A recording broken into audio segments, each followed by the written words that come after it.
खुलुमबाय दिनैनि खन्थाइनि मुं आगै रुवाथि खन्थाइखौ सुजुदों उदालगुरि जिल्लानि सिङाव थानाय बगरी बारि गामिनिफ्राय आगै राकेश बर' खन्थाइखौ आवरायगोन आं अर्चना स्वर्गियारि। फैदो बिदिब्ला आगैनि दैथायहरनाय खन्थाइखौ दान्दिसे सम खोनासंलां दिनि। आगै रुवाथि सान्दां बुदालि आगै रुवाथि गोसोआ मानो आवा फावा मा खालामदों एरसो एरसो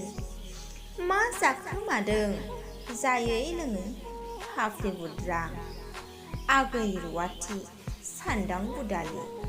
इसिं अखं जिलाब जिथाब सैमा मावजि हाबलाय ओंखारलाय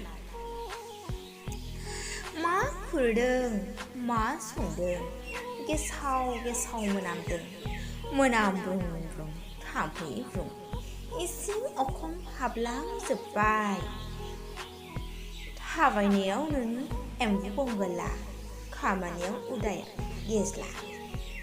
जानायाव बेंखन मावनायाव थेंगन थाइनै मेगन खानानै दखन माइगाब जाय आलाय सिलाय नोंनि आखाइ सिबै सिबै माइरं जावनाय सान्दुं गोसायाव खाजि जानाय जानो थिनोबोला उन्दुनो नागिरनाय खामानिया मावदो माबार माबार इसिं अखं थाम्फै ब्रुं एन्जर इंगिनि खारथिं बायो होसो होसो मेंग्लिलाङो गुदुं सिंनि एन्जर बुंगि सोंफैगोन मोसा रांखिनि गोसोआ मानो आवा फावा मा खालामदों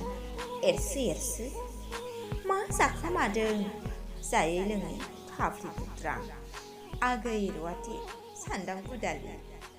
खन्थाइया एसेनोसै।